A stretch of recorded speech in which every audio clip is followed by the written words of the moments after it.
Well, welcome everybody to the Jim and Jill podcast. Jill Stott and my Yes. colleague here. My name's Jim Sparks, and we are going to talk about today. We're going to talk about transparency. So we're going to talk about. Transparency. I know All it's right, Jim, what is big scary transparent? word. It's a big scary word. It is. It's so many syllables. How many is it? It's four whole syllables. Yeah. I think the biggest problem is most people really don't understand it, and they don't really get how to apply it in their situation. So I mean, what does transparency mean to you? I think for me, it's twofold. One, I'm all about work transparency. What are we Mhm. working on? What are we going to be working on? And what's our real progress? Just having that visible is huge. And the second aspect, I think, is open. I don't know. I want to say open and honesty within the psychological safety component. If I made a mistake, if I have a problem, I'm going to be transparent and open rather than hide it, hide it, hide it, hide it, hide it. If it's hidden, you can't fix it. You can't make anything better if you don't know about it. What about Very you? true. I agree with you. I agree with that. I think a lot of it is basically just put it all out there. Everyone that's involved, your business owners, your stakeholders, your team, product owner, scrum, everybody within the organization needs to be transparent for it to be successful, I think. And to your point of psychological safety and trust, I think one side is transparent, the other side's transparent. That is a big component to how you Mm. build trust. Is the length you go to ensure transparency is very important. Absolutely. In fact, that's a great thread I hadn't really thought about. That it's not just so much focuses on the team. We want to see your work, so the senior VP can make sure you're doing your job. But it's not always reciprocal. And it reminded Mm-mm. me of, okay, tell me if this is a bad analogy. I feel like a mushroom. I'm always in the dark and being fed BS or something like that. Yeah, Right? If the people are in the dark of what's really happening and how they're making decisions, it affects your organization's ability to be successful, I would have it to say. does, and I think it really affects your trust level and your desire and motivation to really Mm. do the work that you're doing. Because if you don't know where you're going, if you don't know where your end product is, if you don't know why you're doing what you're doing for that organization, because you've been fed a line of BS or because they're not telling you, end game, why come to work? Most Right. people, they don't want to come punch keys and get a paycheck. They want some type of other thing involved. So The purpose, autonomy, yeah, mastery, purpose. Yes. Well I said. agree. Well said. Well, do you have a story or an anecdote about transparency? Because I've worked with a lot of different Scrum teams. I do actually. And this is what's when transparency goes bad. What happens when it goes wrong? When it's opaque. Um, yes, good word. Look at Jill with the big vocabulary lesson today. Awesome. The opposite of transparency is opacity. Very good. So for me, I mean, there's a lot of things that can go wrong. I know, Jesus. There's a lot of things that can go wrong when you're not transparent.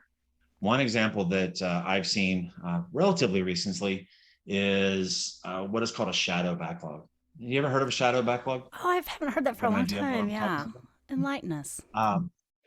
So basically, a shadow backlog for us, we had the work the sprint team was working on. Obviously, the work in the product backlog moves into your sprint backlog. It's transparent, it's open, it's out there. We talk about it every day. We look at it on the Kanban board. Well, the shadow backlog was a collection of work that was also out there that needed to be done, but no one really knew exactly what it was, when it was going to come up, when it was going to pop into, being accountable for it. So the problem with that, the team was serving two masters.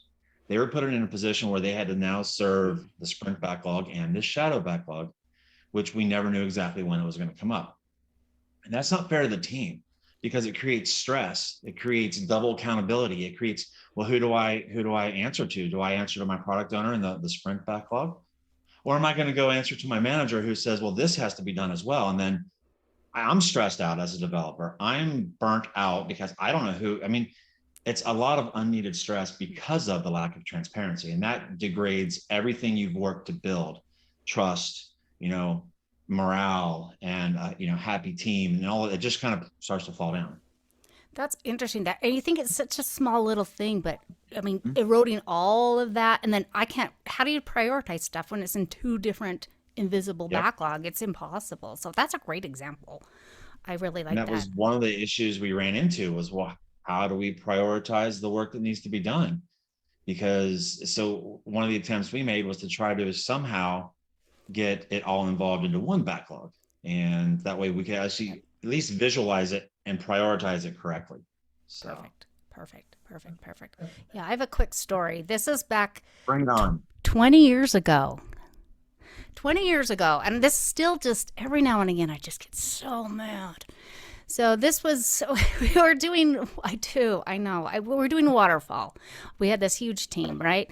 And then they're like, hey, we need a project manager. I think, I don't even know what, I was a business analyst at the time. And so my boss was like, Jill, you do it. Like, all right, what's a project manager? I don't know. This is before it was like a specific thing that people did. So we have the Gantt chart, right? That went out to several years and all the stuff scoped out. And then here's our date. We're going to deliver all the scope in this date. And it was very evident to me, we are no way in Christmas going to make this date. So we had a weekly meeting where it was a status report essentially, and I had the product owner, product manager, a couple of senior VPs from business there, and I said, well, and I gave them the truth. I was transparent.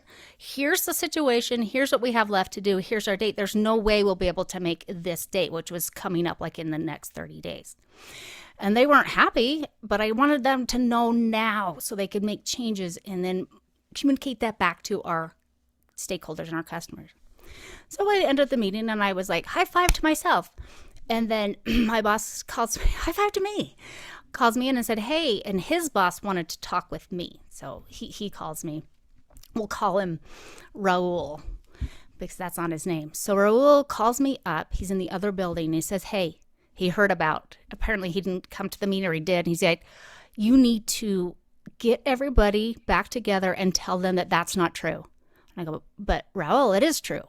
I mean, and he wouldn't explain to me why. He says, we need you to do this, to change it and say, yes, I was wrong. Wow. We're going to make the date. And he strong armed me and I'm like, okay. So I sent out an email or whatever. Here, we're going to make the date now. And then he's like, I need to have some more time. I need a few more weeks. And he's really weird about it. So anyway, come to find out through back resources that there was a significant bonus on the line for Raul. And it was time-based. And if he have not been able to make the date by then, he wouldn't get it. And he actually turned out, he lives somewhat close to me. And so, and here's another thing about Raul. Driving in, I would see him sometimes in his car. He was shaving. What's He's that? one of those. Huh? That's One too of those. transparent. So anyway, that's my story. The benefits you've seen from working with transparency, from fostering that environment. What are the benefits you've seen? So one of the, I go, oh, back, this was maybe 15 years ago. We were doing Scrum. And prior to that, like I said, it was that waterfall environment. And we had the testers were always saying, or Jill was saying, we're not going to make the date. And like, don't be so negative. You're just being negative. And we never did. I mean, we missed it not by a few days, but by years at the beginning. So we started doing Scrum and we were like, because every 6 months we had changed. Here's a new process based on the next boss that was hired on. And Let's throw a framework at the wall and see what sticks. right, this is what I heard, and I'm going to hang my hat on it, so I'll get a promotion. And then this was as I was a tester. And then after a couple of months, when we had the data and the real progress, it was just in some, I can't remember what tool it was, DevTrack or something. Anyone can go and look at it. And it wasn't the testers or me saying, oh, we're not going to make the date. It was obvious. And I said, I kid you not, I go, oh, I think this Scrum thing's different. So there's me. There you go. I think for me, one of the benefits was we ended up with an environment where there was trust, there was that psychological safety, and we had a roadmap, we had a vision of where we were going. And the way we got there, one of them, the POs that I've worked with, actually one of the best POs I've ever worked with, he was very very adamant about being transparent with the business owners, with the leadership. He would let them know when we're hitting risks. He would let them know, I don't see us hitting this date because of this. And they would, surprisingly, they were very understanding. So that started to develop that relationship. They shifted priorities. They moved some things around. And the trickle down effect was we were actually able to focus on what was the most important, and do away with some of the context switching, which everyone knows is bad for a team when you've got to constantly switch. One week you're working on this, one week you're working on this. So we were actually able to streamline that and help the teams focus, in addition to creating that psychological safety. So for us, the benefit of the transparency that our product owner was pushing was way more than just, everyone knowing what everyone's doing. So it was pretty phenomenal. It was fun for me as a Scrum Master to kind of sit back and watch how that grew and how it developed there. So that was a really cool thing. That is a fantastic example of kind of going back to that transparency all the way up the chain. Mhm. Like there's in a lot of the traditionally managed organizations, which there are a lot of them, then don't give me any bad news. And we tend to hide that, right? If you go, Yep. oh, I didn't make my day. And maybe that's why Raul was doing what he did. I don't know. Maybe they would have fired him. So maybe he wasn't such a bad guy. But if you can't live in reality, I will say, you can like fantasy Shaving, land, pretend world where like our strategies hope. That's so silly. yeah. Like you're only But he was gonna. shaving in his car on the way to work. He was kind of sketchy. I don't know. That's true. See that I always come back to that. Like, where did all the little hairs go? I mean, what were you thinking there? But Anyhow, no, I agree with you, because it's not just about the team and what are we doing? What are we doing now? yeah, It has to go both ways. Trust is a two-way street. Transparency is mm, a two-way street. If you start to only go one way with it, you're gonna break down eventually. I love So I that. think it's a good example for other leadership, other organizations. When you get in there, you start, as a foundation of transparency and lead Mm, by example. It's going to filter up as well, and then they're going yes. to start to embrace that. Yes, I love that. It's culture, right? It's a culture Mhm. thing, that transparency. And I just think when I grow up and become a CEO, if there's bad news, I want to know now. If you failed, Mhm. that's a great way to learn from that Yeah. fast. Let's tell everybody, hey, we went down this road, it didn't work. Cool, Yeah. right? Or instead of like the shame and we're not willing to try anything new. I think this is wow. But this could be an hour now that we're starting to talk about it. Like it's so big, it's so important. I totally agree. We don't have an hour scheduled No, we today, so don't. We don't. We have jobs, I have a watch on. what jobs? What? I know. Okay. Oh, sorry. Uh, Oh, yeah, we back. could go on for a while. So let me ask you this: in your course of your history, I'm old. can you think of You just called examples me when old. no, I did not. When teams or organizations were really resistant to that transparency, that work transparency. Yes. Yes, I was. Yes, tons. Now, in fact, right now I'm working with somebody overtly where they're extremely resistant. And, and actually, I would love some thoughts on this. And a lot of it, I think, is Mhm. fear of recrimination, fear of getting yelled at, fear of getting blamed. And I'm thinking, what's in it for the people at the very top? Why would they be reticent to transparent? I get why the people doing the work like me, because they've been yelled at for so many years, but why would the people up here? What are some thoughts? Unless they're being shady. Well, I mean, there is that. Obviously, there's always that potential. Oh, People of in the industry, in the world, basically, you work your way up, to CEO. You're in the C-suite. You're an executive somewhere. You've probably done some stuff that maybe you're not super proud of. I don't know, but we see so that you've all the gotten there. So you time. don't want It's that. true. Yeah, I mean, you don't want that on earth. Even if you are an ethical Ah, CEO that's managed to get there, you want to hold on to that. There's that fear of transparency of, if I'm completely transparent and the blame solely lands on my shoulders, you know, maybe I'm going to be looked at as not such a hot shot CEO anymore, and someone's going to say, "Hey, ooh. we're going to come knocking on your corner office door." You have someone to So, I mean, there, blame. Someone to blame. yeah, Oh my goodness exactly. gracious.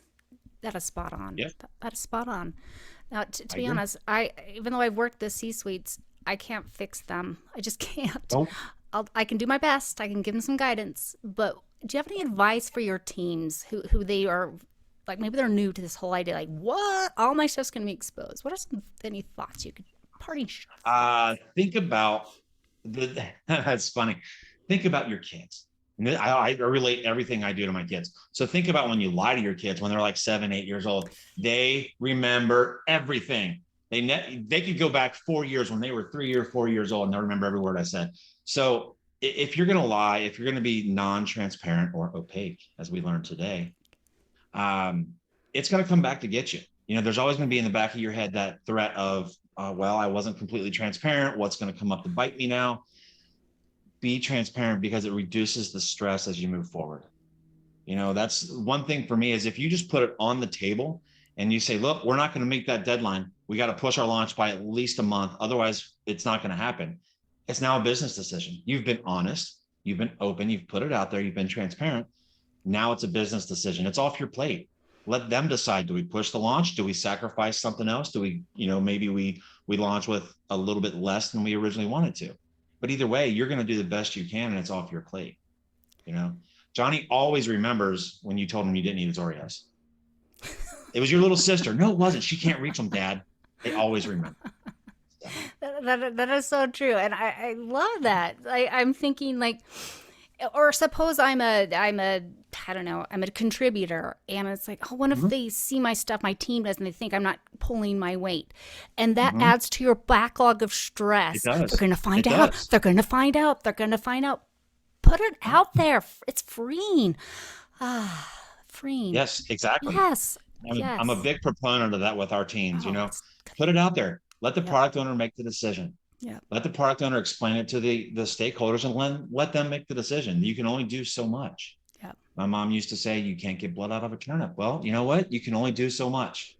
So I like that. And just, it is what it is. Here it is. Mhm. And you won't necessarily have to judge each other. And if we do, let's do it now. I like that. So I don't have to like stay up at nights and miss my favorite TV shows worrying about it. Well done. there we go. TV shows. All right. You've heard it here today. Yes. Jill and Jim.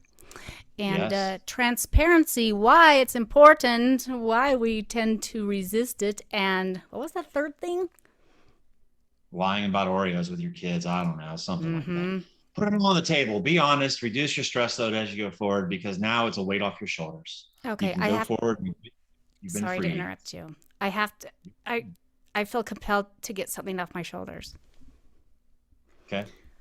I once ate an entire sleeve of Oreos by myself. That felt so You good. feel better now? So I my do. question to you, in the Oreo pack, there's 3 Right. lines. Did you eat all 3? No, The just whole one pack? sleeve Just one? and maybe a Okay. couple from the second. I call that a sleeve. I guess it's not a sleeve. A row. Or is it a Hey, column? I'm not judging. I'm not judging. I'm just asking questions for others to judge you on. See what you did with your transparency, Jill? That was good. That was good. That's an. That could be a whole nother podcast. All right, I Jim, know. take us home. Back to you, Jim. I have to look this way. Awesome. Hey, we appreciate your time. We appreciate you jumping in here, listening to us ramble for a little bit. If you like this, hang out. We'll be back again, probably before May 2nd of 2023. So keep your eyes out. We do like to do this. This is fun. If you have thoughts of something you want to hear us ramble about, hit us up. We're always open to new ideas.